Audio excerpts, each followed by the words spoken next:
Everyone, नमस्कार अनि हार्दिक स्वागत छ यहाँ सम्पूर्णलाई मेरो युट्युब च्यानलमा। आज म यहाँहरुमा निकै नै लामो समय पछाडि निकै नै स्पेशल भिडियो लिएर आइसकेको छु। अन्तिमसम्म हेरेर साथ दिनु होला। च्यानलमा कोही पनि नयाँ हुनुहुन्छ भने कृपया च्यानललाई सब्स्क्राइब पनि गर्नुहोला ताकि मेरो भिडियोहरु चाहिँ यहाँहरुमा छिटो भन्दा छिटो आइपुगोस्। हाम्रा नेपाली लोक सांगीतिक दुनियाँका बादशाह भनेर चिनिने खुमन अधिकारी यहाँहरु के कति पर्सनले चिन्नु भएको छ चिन्नु भएको छैन भने भिडियो अन्तिमसम्म हेर्नु होला।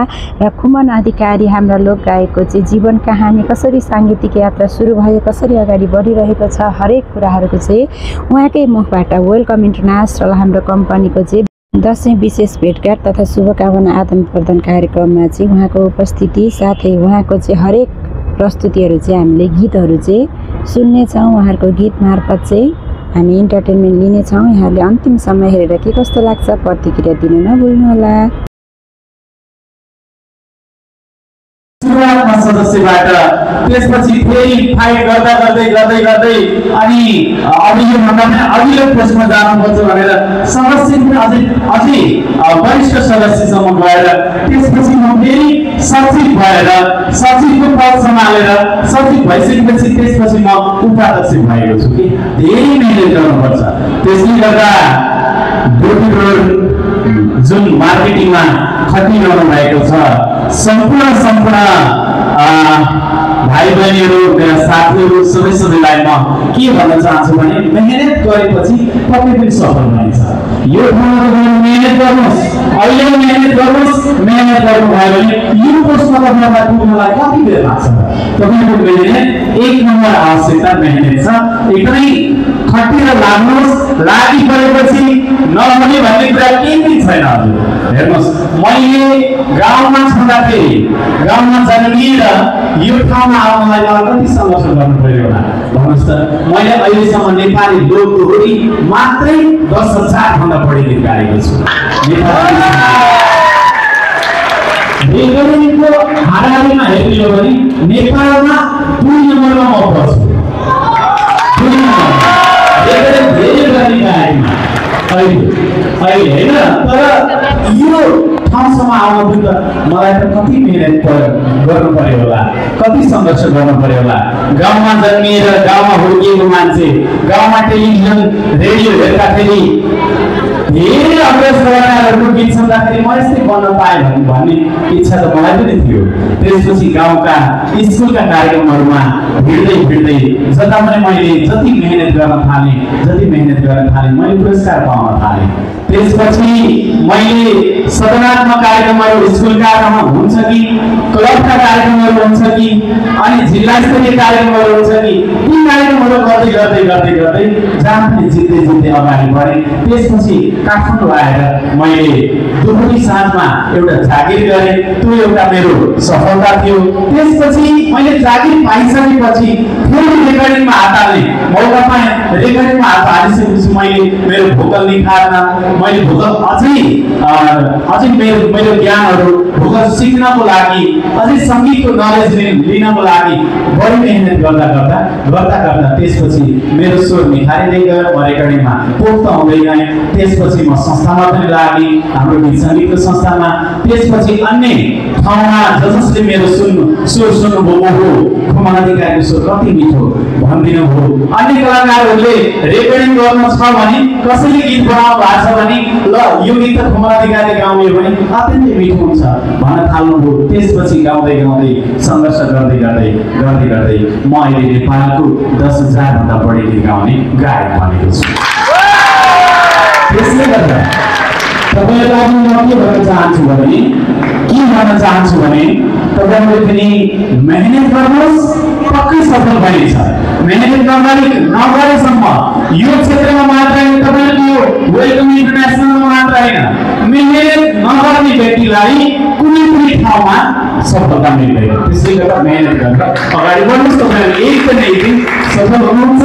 तपाईहरुले जुन लक्ष्य लिएर अगाडि बढ्नुहुन्छ नि, यो साथीले भनेको ला गर्न भनेर भने गर्दिउँ न त टाइपको थियो भने गर्नुपर्छ। भित्र आँट लिनुहोस् है, इच्छा हुनुपर्छ कि इच्छा भयो उपाय जति त्यसले गर्दाखेरि तपाईहरुले एकदमै आफ्नो लक्ष्य पूरा गर्नको लागि यहाँ तपाईभन्दा माथिल्लो पोस्टलाई हेर्नुस्, म त्यो ठाउँमा पुग्न चाहन्छु भनेर हेर्नुस्, त्यसपछि काम गर्नुस्, पक्कै पनि लक्ष्यमा पुगिन्छ। हो कि होइन? ल एकचोटि मेरो कुरा साथीले तपाईलाई चित्त बुझ्यो भने ताली बजाइदिनु। Thank you. अब यो अनुहार तपाईहरुले पूर्वले देख्नु भएको टेलिभिजन मोबाइल सबैले एकदम खुसी लाग्यो। मैले गीत गाउने क्रममा कसैलाई सेन्टिमेन्टल गीतहरू मनपर्छ होला, कसैलाई डान्सिङ मनपर्छ होला। तपाईहरुलाई चाहिँ सेन्टिमेन्टल मनपर्छ कि डान्सिङ? डान्सिङ? ओके। अब म सुरुवातमा चाहिँ सेन्टिमेन्टल गीत गाएर नै मलाई देखाइदिएको हो हैन? गरेको म तपाईलाई सुनाउन चाहन्छु। यो भोकलमा थोरै दिगो हाल्दिनुस् त दिगो है। ओके। अब म तपाईलाई मलाई खुमाधिकारी बनाउने एउटा गीत, तपाईहरु त सायद कसैले सुन्नु भएको थियो होला, कोही त जन्मिनु पनि भएको थिएन होला मैले त्यो गीत गाउँदा। मलाई खुमाधिकारी बनाउने एउटा गीत छ कि एनरो भान्दी हाजारौ भेटियो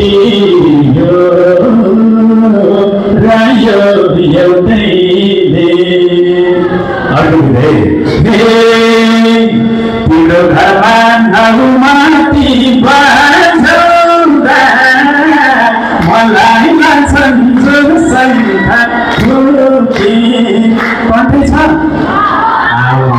सुन्नु भएको छ कि तपाईको जमिन पनि भएको थिएन होला जस्तो लाग्थ्यो। अलिक पहिले गाएको गीत हो त्यो 2063 सालमा गाएको गीत हो कि सँगै बाछा पाइएन निर्माया एउटै डोरी पासो लाग्यो यसैलाई तिमीलाई भोट नदिलाउने छोटो छोटो सम्झनालाई के दिन्छौ एक बालको निकालियो कि त जो बालकैको हो भाना मात्र मलाई कन्ठी छ भन्ने गर्थ्ये बाले काले यही कालेलाई कोही मन पराउन। अब म जन्मेको जिल्ला भनेको स्याङ्जा, म स्याङ्जाको मान्छे। त्यसले गर्दा पहिला हेर्नुहोस् यस्तो आपतकालीन अवस्था पर्थ्यो, काठमाडौँमा आएर केही गर्छु, सङ्घर्ष गर्छु, पढ्छु, जागृति गर्छु भनेर काठमाडौँमा आयो। त्यसपछि कोठा भाडा खोज्दै हिँड्यो नि, कोठा खोज्दै हिँड्यो। अन्त कोठा खाली रहेछ त्यहाँ। आन्टी यो घर कोठा खाली छ? हजुर छ बाबु। ए अनि मलाई एउटा कोठा चाहिएको थियो, कोठा खाली छ भने हेरौँ न। बाबुको घर कहाँ नि? मेरो घर स्याङ्जा कोठा त हिजै लागिसक्यो। स्याङ्जालाई कोठै नदिनु, झापा खालाएर स्याङ्जालाई साँच्चै भनेको यो हाँसी कुरै छैन। मैले दुःख सुनाइराखेँ होइन। अनि झापाले स्याङ्जाले भन्ने बित्तिकै कोठा भाडा पनि नपाउने त्यसले गर्दा मलाई अति नै चित्त दुख्यो। अनि एउटा गीत गाएँ, तिमी एक्लै छौ भन्ने थाहा पाएको म स्याङ्जाको मायालु थाहा पाएको स्याङ्जालीलाई नभन्न जाली स्याङ्जालीलाई नभन्न जाली तिम्रो पनि सिउँदो छ खाली लान्छु तिमीलाई सिन्दुरै हाली। यो गीत गाएँ। कति सुन्नु भएको थियो कि रातो खाइदिनुहोस् न। ओके अब एउटा गीत सुने गाउँ है त। देख्न मन लागेको छैन घामस्ताई जुन पानी लुकाए अझै फुर्सद। अब अर्को गीत सुने गाउँ है त। सुनेको आवाजले यस्तो मन रुन्न होला मलाई जस्तै तिमीलाई भाग्यो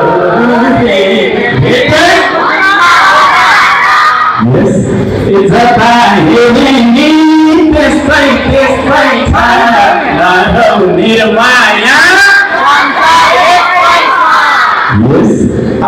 अलिक पुरानो गीत गाउँछ है त एउटा बुझौला उनी आगो भुकाउँला पिँदैमा गार अगाडिपट्टि म्यामहरूलाई मात्र थाहा रहेछ यो गीत होइन रुमाल चिनोलाई जाऊ बैनालाई ए अहिले मेरो बेगर सुर छैन पर्खा सानो 2-4 महिनालाई यो गीत त कन्ठै छैन ओके अब तीजको गीत गाउनु पर्यो भने नेपालमा तीजको गीत गाउने पुरुष गायक मै हुँदै गीत गाउने हेर्नुहोस् आज त भेटमा आउँदिन है कालो ए मेरी सानोले सुकाएको बिचको दाम भागेली छैन मैदानमा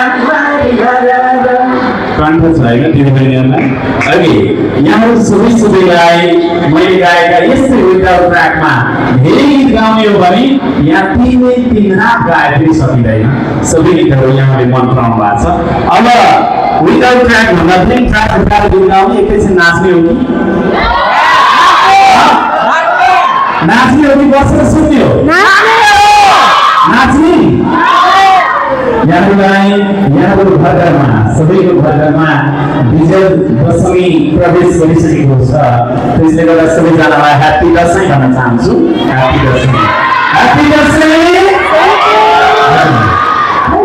सबैजना अब एकदमै स्ट्रङ टिम यहाँ एकदमै तपाईँहरू सबैजना लागि परिरहनु भएको छ तपाईँहरू विशेष गरी वेलकम इन्टरनेसनलमा लागेर जसरी काम गरिरहनु भएको छ तपाईँहरूको लक्ष्य त ठुलै राख्नु भएको छ कि छैन केही गर्छु भनेर लागि पर्नु भएको छ कि साथी सङ्गी सर्कलमा लागे हो जे हुन्छ भन्नु भएको छ केही गर्छु भन्नु भएको छ मैले केही गर्छु मसँग आँट छ भनेर हात उठाउनुहोस् त ल ओके यो सम्पूर्ण टिम अघिल्लो पोस्टमा एकदमै तपाईँहरूको पोस्ट बढ्दै जान्छ अघिल्लो पोस्टमा पुगेर उत्कृष्ट एकदमै टिम एकदमै अगाडि बढेर टिम लिडर गर्नुपर्छ सबैजनालाई शुभकामना व्यक्त गर्न चाहन्छु धन्यवाद भिडियो अन्तिम समय हेर्नुभएकोमा यहाँहरूलाई के कस्तो लाग्यो कृपया कमेन्ट गर्नुहोला र विशेष गरी अवसर जुटाइदिनु भएकोमा वेलकम इन्टरनेसनल सब फ्यामिलीलाई पनि विशेष धन्यवाद साथै अब आउने फेरि अर्को भिडियोमा भेटौँला तबसम्मको लागि यहाँको दिन शुभ रहोस् धन्यवाद बाई बाई